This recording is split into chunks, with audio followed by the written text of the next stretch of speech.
নমস্কার, আপনারা দেখছেন নিউজ টাইমে। আপনাদের সঙ্গে আমি পম্পি। শুরু করছি বেঙ্গল লাইন। অগাস্টে তৃণমূলে ভাঙনের ইঙ্গিত, জেলা নেতৃত্বের বিরুদ্ধে ক্ষোভ উগরে দিয়ে নতুন দল গড়ার সিদ্ধান্ত হুমায়ুন কবিরের।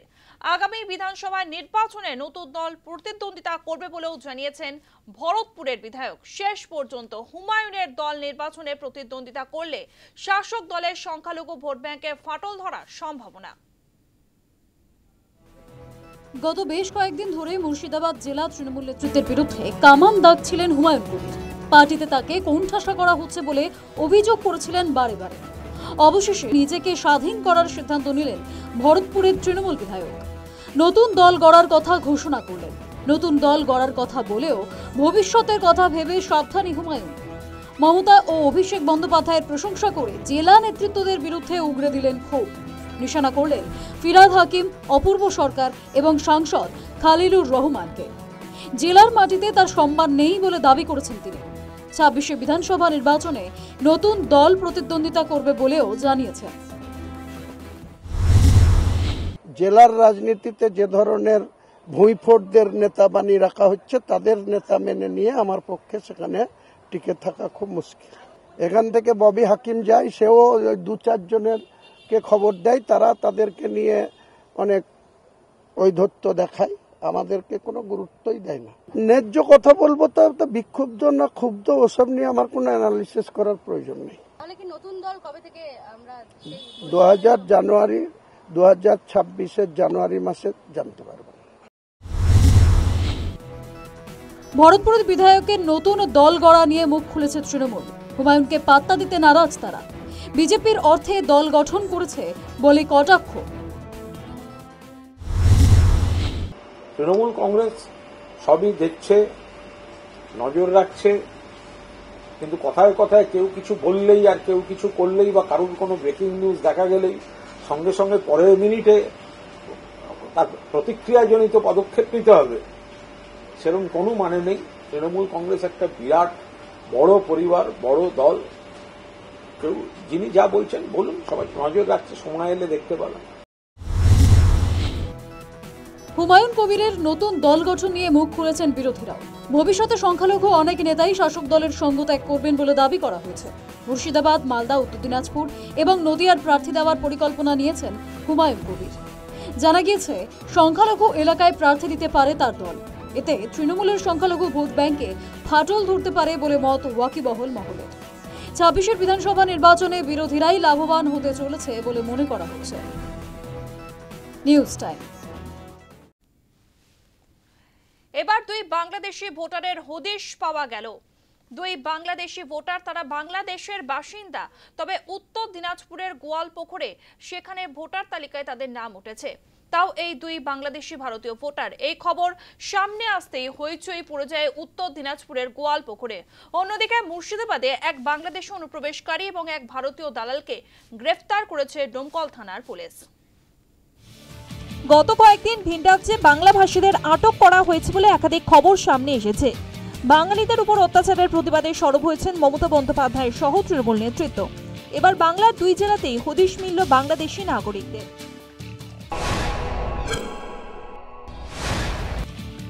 2 বাংলাদেশি ভোটারের হদিশ পাওয়া গেল উত্তর দিনাজপুর জেলার গোয়ালপুকুর 2 নম্বর ব্লকের ছোট হাসান এলাকায়। 2 বাংলাদেশি নাগরিকের নাম কৃষ্ণকান্ত বাইন ও শিল্পী মণ্ডল। সেই 2 বাংলাদেশি ভোটার বাংলাদেশি থাকেন বলে দাবি আত্মীয়ের, তবে কিভাবে ডকুমেন্ট তৈরি করেছে সেটা তার জানা নেই। ভাই বলছেন দাদা বাংলাদেশি, আছেনও বাংলাদেশে, কিভাবে তার ভোটার রেশন আধার কার্ড হয়েছে জানেন না। কৃষ্ণ বাইন, শিল্পী বাইন কে হয় আপনার? আমার দাদা বৌদি। ওরা কোথায় থাকে এখন? ওরা যে এখন শুনছি বাংলাদেশেই আছে। তো ওদের তো ডকুমেন্ট তৈরি হয়েছে এই হাসানের এলাকায়, ভোটার আধার কার্ড, রেশন কার্ড। হ্যাঁ, ওইটা তো আছে, কিন্তু ওনারা এখানে ওনার ডকুমেন্টস কিছুই নেই। আর কিভাবে করছে দাদা ওগুলো তো আমি জানি না। আজকেই শুনলাম আপনাদের এসে যে আপনারা আসছেন, তাই যে এগুলো কিভাবে কি হয়েছে কি জানা নেই আমার। চলতি মাসের 17 তারিখে ফরেনার্স রিজিওনাল রেজিস্ট্রেশন অফিসার একটি চিঠি সামনে আসে। সেখানে উল্লেখ রয়েছে 2 বাংলাদেশি নাগরিক উত্তর দিনাজপুর জেলার গোয়ালপুকুর 2 নম্বর ব্লকের ছোট হাসান এলাকার বাসিন্দা এবং তারা ভারতীয় ভোটার। এই খবর ছড়িয়ে পড়তেই বিভিন্ন মহলে হইচই শুরু হয়ে যায়। যদিও ওই দুই বাংলাদেশের আত্মীয়ের দাবি তারা এখন বাংলাদেশে রয়েছেন।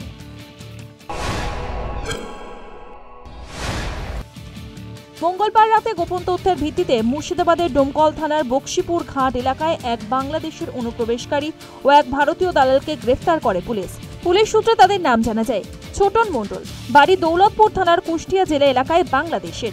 অপর এক ব্যক্তির নাম সাপুর আলী মণ্ডল, বাড়ি নদিয়া জেলার হুগলবাড়িয়া থানা এলাকায়। কী কারণে বাংলাদেশে অনুপ্রবেশকারী ভারতে এসেছিল তার তদন্ত শুরু করেছে পুলিশ। বাংলাদেশি নাগরিক হওয়ার সত্ত্বেও কি করে ভোটার কার্ড, আধার কার্ড পাচ্ছেন ভিনদেশিরা? তাহলে কি স্থানীয় জনপ্রতিনিধিরা নথি খতিয়ে না দেখেই তাদের রেসিডেন্ট সার্টিফিকেট দিয়ে দিচ্ছেন? কেন উঠছে প্রশ্ন। News time. তামান্নার বিছনের দাবিতে আন্দোলনকারীরা তারা প্রতিবাদ করেছেন। তাদেরকে মারধর করা হয়েছে, শুধুমাত্র মারধর নয় গ্রেফতারও করা হয়েছে এই অভিযোগ পুলিশের বিরুদ্ধে। তারপরেই পুলিশ সুপারের দ্বারস্থ হয়েছেন তামান্নার মা। এই খবর নিয়ে ফিরবো একটা ছোট্ট বিরতির পরে। তামান্নার বিছনের দাবিতে যারা আন্দোলন করছিলেন সেই আন্দোলনকারীদেরকে মারধর করা হয়েছে, গ্রেফতার করা হয়েছে পুলিশের বিরুদ্ধে এই অভিযোগ। কৃষ্ণনগর পুলিশ সুপারের দ্বারস্থ হয়েছেন তামান্নার মা সাবিনা ইয়াসমিন। তামান্নার বিছনের দাবিতে সোচ্চার হয়েছিলেন প্রতিবেশীরা। অভিযোগ সেই কারণে গতকাল গভীর রাতে পুলিশ তাদের বাড়িতে ঢুকে মারধর করে ও দুজনকে গ্রেফতার করে। ধৃতরা হলো ঈদ মোহাম্মদ শেখ ও সাদ্দাম শেখ। যদিও পুলিশের দাবি তামান্না খাতুন খুনের ঘটনায় রাতে ধৃত আনোয়ার শেখের ভাগ্নিকে ধারালো অস্ত্র দিয়ে কোপানোর অভিযোগ উঠেছিল। সেই ঘটনায় জড়িত থাকার অভিযোগে পুলিশ ওই দুজনকে গ্রেফতার করেছে। তামান্নার মা ঠিক কি অভিযোগ করছেন শোনাবো আপনাদের। আজ কি কারণে এসপি অফিসে এসেছেন? আমার ছোট্ট মাকে মেরেছে, 1 মাস হচ্ছে, আজকে 23 তারিখে 1 মাস হচ্ছে আমার মাকে মেরেছে। আমার ছোট্ট তামান্নাকে মেরেছে। আমার গ্রামের আমার প্রতিবেশী যারা বলেছে যে সাক্ষী দেবে কি থাকবে, দেখেছে আমার মাকে যে মেরেছে, দেখেছে। তাদের বাড়িতে পুলিশ যে পলাশির আইসি মেয়েরা পুলিশ ওখানে বড়বাবু যে নিজে দাঁড়িয়ে থেকে অত্যন্ত টর্চার করেছে, অত্যন্ত মেরেছে মেয়েদেরকে। ছেলে পুলিশরা যে মেরেছে মেয়েদেরকে। ওদের কি মেরেছে কেন, যে ওনারা জিজ্ঞাসা করতে গেছেন কেন পুলিশ এসেছেন, ওনাদেরকে জানা তো দরকার। ওনাদের স্বামীদেরকে কোথায় নিয়ে যাওয়া হচ্ছে, কেন নিয়ে যাওয়া হচ্ছে জানা দরকার। ওনারা জানতে চেয়েছে মেরেছে। এমন কি ছোট্ট একটা বাচ্চা যে বারবার আমি বলছি আমার তামান্না চলে গেছে, আর কোনো তামান্না যেন কিছু না হয়, ওই পলাশির পুলিশকে বারবার বলছি। আপনারা শুনলেন তামান্নার মা, তিনি অভিযোগ করছেন তামান্নার বিচারের দাবিতে সোচ্চার হয়েছিলেন প্রতিবেশীরা। অভিযোগ সেই কারণেই গভীর রাতে পুলিশ তাদের বাড়িতে ঢুকে মারধর করে। আর এই বিষয়ে প্রতিবেদন তুলে ধরেছে আমাদের প্রতিনিধি সুমন মজুমদার। তামান্নার বিচারের দাবিতে আন্দোলনকারীদের উপর মারধর এবং গ্রেপ্তারের প্রতিবাদে আজ তামান্নার মা সাবিনা ইয়াসমিন কৃষ্ণনগর পুলিশ সুপারের দ্বারস্থ হন। যেটা অভিযোগ, গতকাল কালীগঞ্জ থানার মীরা ফাঁড়ির পুলিশ ইনচার্জ গভীর রাতে সাদ্দাম শেখ সহ দুজনের বাড়িতে হানা দেয়, জোর করে বাড়িতে ঢোকে এবং সেখানে মহিলাদের মারধর এবং বেশ কয়েকজন পরিবারের সদস্যদের মারধর করেন। মূলত অভিযোগ, যেহেতু তারা তামান্না আন্দোলনে প্রতিবাদ করেছিল তাই তাদের উপর অত্যাচার, এমনটাই দাবি সাবিনা ইয়াসমিনের। যদিও পুলিশের দাবি যেদিনকে মোলান্দির ওই ঘটনা ঘটে সেদিন রাতে ধৃত আনোয়ার শেখ তার ভাগ্নিকে কোপানোর অভিযোগ ওঠে, আর সেই অভিযোগের ভিত্তিতেই পুলিশ যায় অ্যারেস্ট করতে। আর সেখানেই পুলিশের বিরুদ্ধে মারধর এবং শ্লীলতাহানিরও অভিযোগ ওঠে। এই ঘটনার পর ইতিমধ্যেই পুলিশ সুপারের দ্বারস্থ হয়েছেন সাবিনা ইয়াসমিন। পাশাপাশি সিটুর ডাকে তামান্নার বিচার এবং ভিন রাজ্যে বাঙালিদের উপর অত্যাচারের প্রতিবাদে আজ কৃষ্ণনগর জেলাশাসকের অফিসের সামনে বিক্ষোভ করা হয়। সেখানে তামান্নার মা বাবা রাস্তায় বসে বিক্ষোভ করেন। যদিও এই ঘটনায় পুলিশ ইতিমধ্যেই কালীগঞ্জে দুজনকে গ্রেপ্তার করে আজকে আদালতে পাঠায়। কৃষ্ণনগর থেকে ক্যামেরায় আদিত্য ভট্টাচার্যের সঙ্গে সুমন মজুমদার, নিউজ টাইম।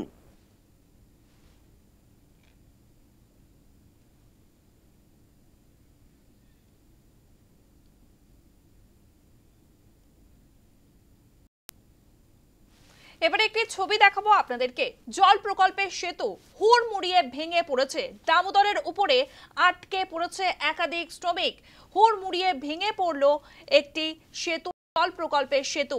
দামোদরের উপর আটকে পড়েন শ্রমিক। বার্নপুরের কালঝরিয়া এলাকায় চাঞ্চল্য ছড়ায়।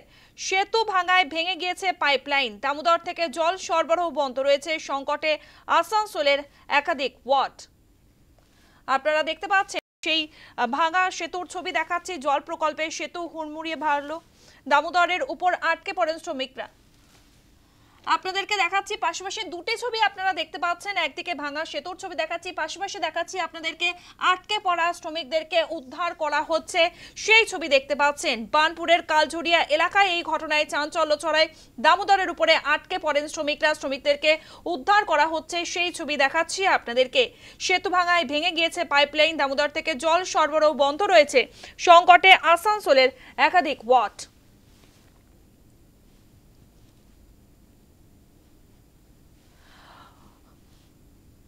আপনাদেরকে যেমনটা জানাচ্ছিলাম, দুটি ছবি দেখতে পাচ্ছেন আপনারা। জল প্রকল্পের সেতু হুড়মুড়িয়ে ভেঙে পড়ে। আমাদের সঙ্গে ফোন লাইনে রয়েছে আমাদের প্রতিনিধি বিশ্বজিৎ ঘোষ। বিশ্বজিৎ, আমরা সেই ছবি দেখাচ্ছি যেখানে হুড়মুড়িয়ে ভেঙে পড়েছে জল প্রকল্পের সেতু, দামোদরের উপরে আটকে পড়েন শ্রমিকরা, তাদেরকে উদ্ধার করা হচ্ছে। আর ইতিমধ্যেই যা জানা যাচ্ছে, সংকটে আসানসোলের একাধিক ওয়ার্ড। এখনো পর্যন্ত আর কি আপডেট পাচ্ছ?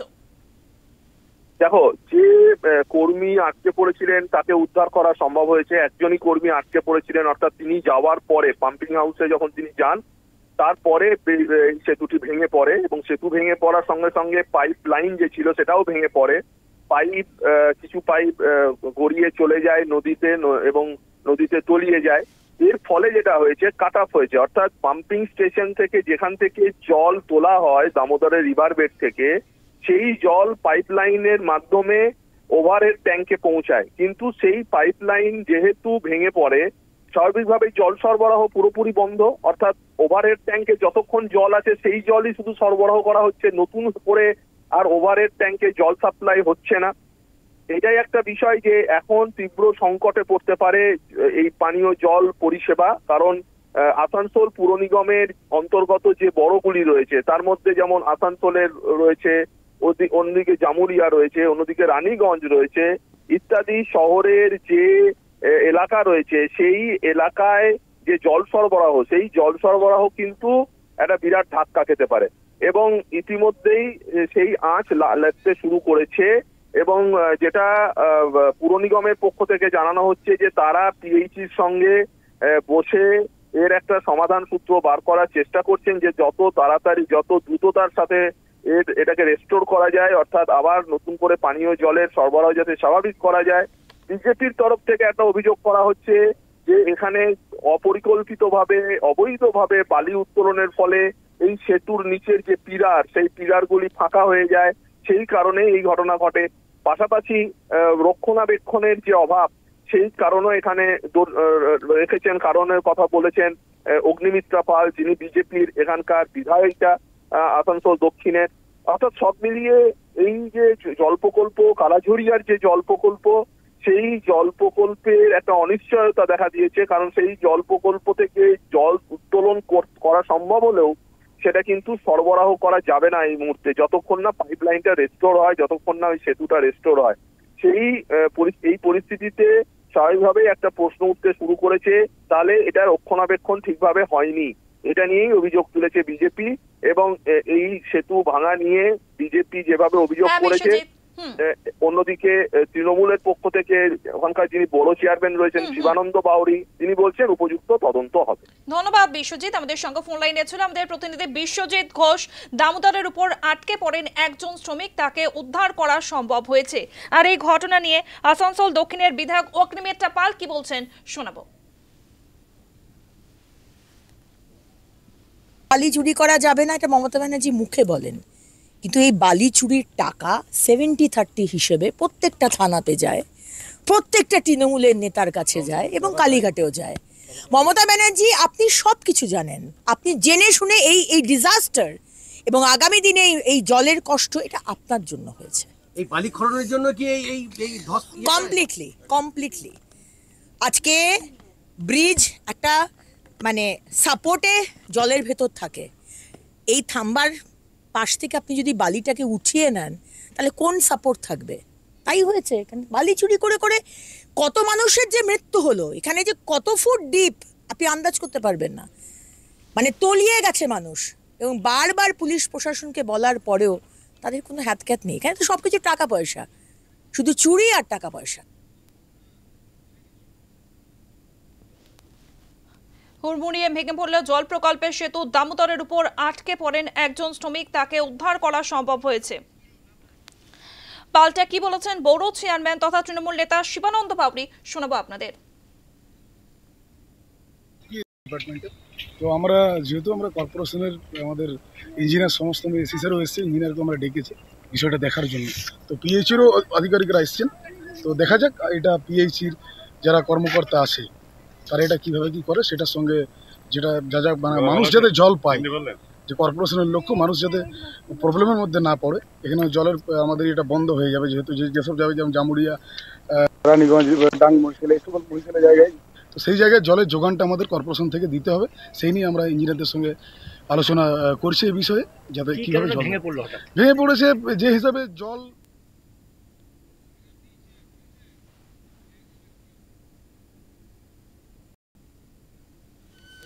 শিলিগুড়ির নারী পাচারে নয়া তথ্য সামনে এসেছে। কি নতুন তথ্য সামনে এসেছে জানাবো, তবে একটা বিরতির পরে। শিলিগুড়িতে নারী পাচারে নয়া তথ্য সামনে এসেছে। ট্রেনিং সেন্টার ছিল, সেই ট্রেনিং সেন্টারের আড়ালেই এই নারী পাচার করা হতো। যা জানা যাচ্ছে হোটেল ম্যানেজমেন্ট কোর্সের টোপ। ভিন রাজ্যে চাকরি দেওয়ার প্রতিশ্রুতি, ধৃতকে নিয়ে ঠাকুরনগরে তল্লাশি জিআরপির। ব্যবসা গুটিয়ে পালাবার পরিকল্পনা ছিল। শিলিগুড়ি নারী পাচারে নয়া তথ্য, ট্রেনিং সেন্টারের আড়ালে পাচার চক্র, হোটেল ম্যানেজমেন্ট কোর্সের টোপ দেওয়া হতো। প্রতিবেদন তুলে ধরেছে আমাদের প্রতিনিধি লক্ষণশীল। শিলিগুড়িতে নিউ জলপাইগুড়ি স্টেশন থেকে চাকরির প্রলোভন দেখিয়ে 56 জন যুবতীকে বাইরের রাজ্যে পাঠানোর অভিযোগে দুজনকে গ্রেপ্তার করা হয়েছিল গতকাল। তাদেরকে রিমান্ডে নিয়ে আজ তদন্ত করতে আসেন জিআরপির পুলিশ। শিলিগুড়ির ঠাকুরনগরে যে ট্রেনিং সেন্টারটি চলতো, সেই ট্রেনিং সেন্টারে অভিযুক্তকে নিয়ে এসে পুরো অফিস এবং অফিসে থাকা যাবতীয় কম্পিউটারের সব কিছু খতিয়ে দেখে এবং বেশ কিছু নথিও তারা উদ্ধার করে নিয়ে যান। এই ঘটনায় পরে তার পাশেই একটি হোটেলে থাকা যে এই সংস্থার যে প্রোগ্রাম কোঅর্ডিনেটর বীরেন্দ্র প্রকাশ সিংকে পুলিশ আটক করে নিয়ে যায় এবং তিনি দাবি করেন যে এই সংস্থাটি বৈধভাবেই চলছিল এবং তার নথিপত্র সব কিছুই আছে এবং এখানে ট্রেনিং নেওয়া ছেলে মেয়েদের কাছে অফার লেটারও আছে এবং তারা ব্যাঙ্গালোর এবং সহ বিভিন্ন জায়গায় তারা চাকরি করছেন বলেও তিনি দাবি করেন। এবং এই ঘটনার স্বার্থে জিআরপি পুলিশ কিছু এখনও না বললেও পুরা ঘটনার তদন্ত করছে এবং আজ তাকে নিয়ে এসে গোটা ঘটনার যাতে আরও তথ্য পাওয়া যায় তার জন্যই তাকে আটক করে নিয়ে যায়। শিলিগুড়ি থেকে লক্ষণশীল, নিউজ টাইম। 27শে জুলাই থেকে তৃণমূল কংগ্রেসের ভাষা আন্দোলন শুরু হচ্ছে। 21শে জুলাইয়ের মঞ্চে ঘোষণা করেছিলেন তৃণমূল সুপ্রিমো মমতা বন্দ্যোপাধ্যায়। ভিন রাজ্যে বাঙালি নিগৃহীত হলে ধর্নার হুঁশিয়ারি, বিজেপি নেতাদের বাড়ির সামনে ধর্নার হুঁশিয়ারি 21শে জুলাইয়ের মঞ্চে ঘোষণা করেন তৃণমূল সুপ্রিমো। মমতার নির্দেশে জেলায় জেলায় নির্দেশিকা পাঠালেন রাজ্য সভাপতি সুব্রত বক্সী। 27শে জুলাই থেকে তৃণমূলের ভাষা আন্দোলন, ভিন রাজ্যে বাঙালি নিগৃহীত হলে ধর্নার হুঁশিয়ারি, বিজেপি নেতাদের বাড়ির সামনে ধর্নার হুঁশিয়ারি 21শে জুলাইয়ের মঞ্চে ঘোষণা করেছিলেন তৃণমূল সুপ্রিমো মমতা বন্দ্যোপাধ্যায়। মমতার নির্দেশেই জেলায় জেলায় নির্দেশিকা পাঠালেন রাজ্য সভাপতি সুব্রত বক্সী। আপনাদেরকে আরো একবার জানাবো, 27শে জুলাই থেকে তৃণমূল কংগ্রেসের ভাষা আন্দোলন শুরু হচ্ছে। ভিন রাজ্যে বাঙালি নিগৃহীত হলে ধর্নার হুঁশিয়ারি, বিজেপি নেতাদের বাড়ির সামনে 21শে জুলাইয়ের মঞ্চে ঘোষণা করেছিলেন তৃণমূল সুপ্রিমো মমতা বন্দ্যোপাধ্যায়। মমতা বন্দ্যোপাধ্যায়ের নির্দেশ মতোই জেলায় জেলায় নির্দেশিকা পাঠালেন রাজ্য সভাপতি সুব্রত বক্সী।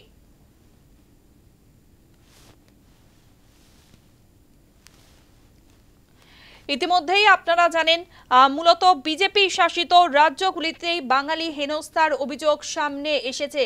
ভিন রাজ্যে যেভাবে বাঙালিদের উপরে অত্যাচার করা হচ্ছে, হেনস্থা করা হচ্ছে, তা নিয়ে ইতিমধ্যেই সরব হয়েছেন মুখ্যমন্ত্রী তথা তৃণমূল সুপ্রিমো মমতা বন্দ্যোপাধ্যায়। তিনি রাস্তায় নেমেছেন, প্রতিবাদ করেছেন, মিছিল করেছেন, এমনকি 21শে জুলাইয়ের মঞ্চে থেকে ঘোষণা করেছেন 27শে জুলাই থেকে তৃণমূল কংগ্রেসের ভাষা আন্দোলন শুরু হবে। ভিন রাজ্যে বাঙালি নিগৃহীত হলে বিজেপি নেতাদের বাড়ির সামনে ধর্নায় বসবে তৃণমূল কংগ্রেসের কর্মী সমর্থকরা। মুখ্যমন্ত্রী তথা তৃণমূল সুপ্রিমো মমতা বন্দ্যোপাধ্যায়ের নির্দেশ মতো জেলায় জেলায় নির্দেশিকা পাঠিয়েছেন তৃণমূলের রাজ্য সভাপতি সুব্রত বক্সী।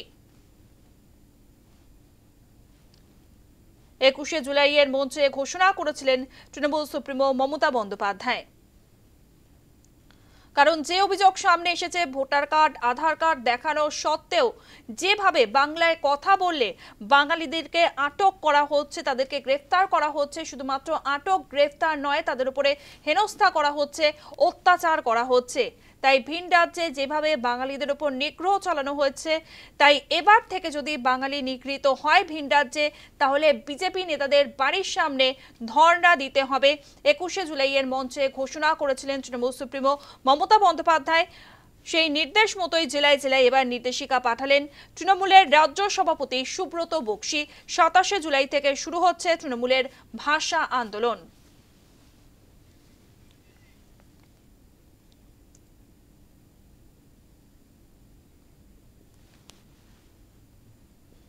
এসএফআই এর ঘাটাল কলেজ অভিযান ঘিরে উত্তেজনা ছড়িয়ে পড়ে। এসএফআই এর তরফ থেকে ঘাটাল কলেজ অভিযান করা হয়, আর তা ঘিরে উত্তেজনা ছড়িয়ে পড়ে। তাদের একাধিক দাবি রয়েছে, সেই একাধিক দাবিতেই এসএফআই আজকে ঘাটাল কলেজ অভিযান করে। কলেজ গেটের বাইরে এসএফআই এর স্লোগান ওঠে।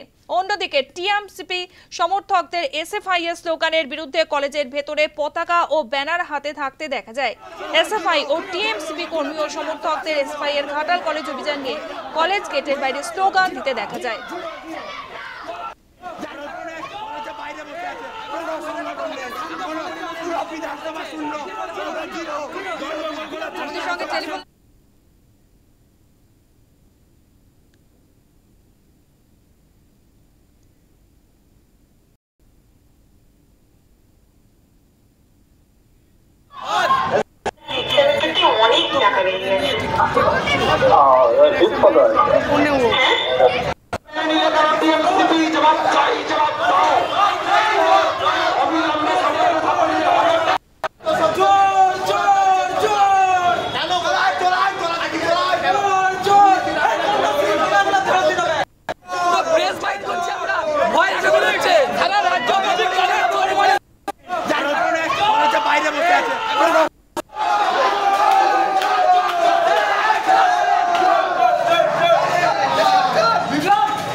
প্রতিবেদন তুলে ধরেছে আমাদের প্রতিনিধি সুদীপ মান্না।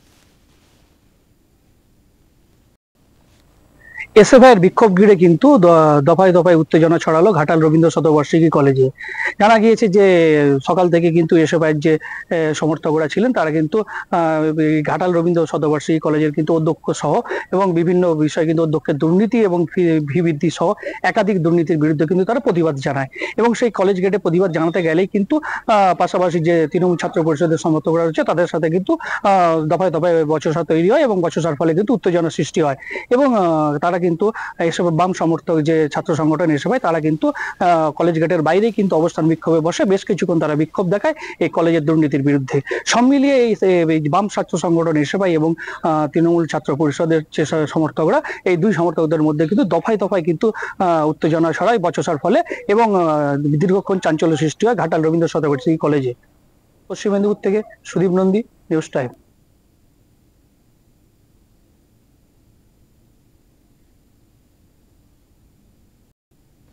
বর্ষা আসতেই বাড়ছে ডেঙ্গির সংক্রমণ। নতুন করে 1000 জন ডেঙ্গিতে আক্রান্তের নিরিখে প্রথম স্থানে রয়েছে মুর্শিদাবাদ, পঞ্চমে কলকাতা। সংক্রমণ নতুন করে যাতে বৃদ্ধি না পায় তার জন্য ব্যবস্থা গ্রহণ করা হচ্ছে বলছে স্বাস্থ্য ভবন।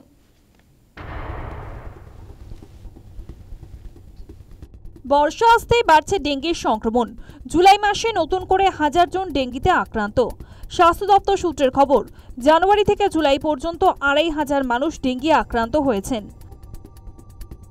আক্রান্তের নিরিখে প্রথম স্থানে রয়েছে মুর্শিদাবাদ, আক্রান্তের সংখ্যা 367 জন। দ্বিতীয় স্থানে উত্তর 24 পরগনা, সেখানে আক্রান্ত 356 জন। হুগলিতে 265, হাওড়ায় 241, কলকাতায় 100 জন আক্রান্ত ডেঙ্গিতে। চিকিৎসকের মতে এখন থেকেই সাবধানতা অবলম্বন না করলে আগামীতে ডেঙ্গু ভয়াবহ রূপ ধারণ করতে পারে। লক্ষণগুলো সম্বন্ধে সচেতন হন। ডেঙ্গিতে প্রচণ্ড রকম হাই টেম্পারেচার দিয়ে একটা জ্বর আসে, তার সঙ্গে হচ্ছে গা হাত পা ব্যথা এবং র্যাশ বেরোনো, এগুলোর জন্য ডেঙ্গির লক্ষণ। বাদ বাকি ওষুধ কি খাবেন সেটা ডাক্তারের পরামর্শে আপনি থাকুন এবং প্রচুর পরিমাণে জল খান। প্রচুর পরিমাণে জল, ওআরএস, তরল জাতীয় খাবার খান, কারণ রক্ত ঘনীভূত হয়ে যায় ডেঙ্গিতে এক ধরনের। তার জন্য কী বলে, তার কমপ্লিকেশনসগুলো অনেক বেশি দেখা যায়। এবং নিয়মিত রক্ত পরীক্ষা করুন, প্লেটলেটের সংখ্যার ওপরে লক্ষ্য রাখুন। এগুলো দেখলে আপনার ডাক্তারের পরামর্শে থাকলে আপনি নিশ্চয়ই খুব সহজে সুস্থ হয়ে যাবেন। এ বিষয়ে ইতিমধ্যে স্বাস্থ্য ভবনে বৈঠক হয়েছে। সংক্রমণ নতুন করে যাতে বৃদ্ধি না পায় তার জন্য ব্যবস্থা গ্রহণ করা হচ্ছে স্বাস্থ্য ভবনের তরফে। স্বাস্থ্য দপ্তরের পক্ষ থেকে কিন্তু একটি বৈঠক করা হয়েছে এবং যাতে নতুন করে কোনোভাবেই ডেঙ্গুর সংক্রমণ না বাড়ে এবং ডেঙ্গুর যে সংখ্যা তা ভয়াবহতার রূপ ধারণ না করে তার জন্য কিন্তু ইতিমধ্যেই রাজ্য সরকারের তরফ থেকে বা স্বাস্থ্য দপ্তরের তরফ থেকেও কিন্তু ব্যবস্থা নেওয়া হচ্ছে, এমনটাই কিন্তু সূত্র অনুসারে জানা যাচ্ছে। ক্যামেরায় জ্যোতির্ময়ের সঙ্গে পৃথিবীর report, news time Bangla, Kolkata. যে খবরের দিকে আমরা এই মুহূর্তে নজর রেখেছি, করোনা কালের পরে প্রথম খুলতে চলেছে শান্তিনিকেতন আশ্রম, হতে চলেছে ওয়ার্ল্ড হেরিটেজ ওয়াক, যার মাধ্যমে আশ্রমের ঐতিহ্যবাহী অঞ্চল পর্যটকদের ঘুরে দেখানোর সিদ্ধান্ত নিয়েছে বিশ্বভারতী কর্তৃপক্ষ। সবকিছু ঠিকঠাক থাকলে চলতি জুলাই মাসের শেষ অথবা আগামী অগাস্টের শুরুতেই চালু হবে হেরিটেজ ওয়াক।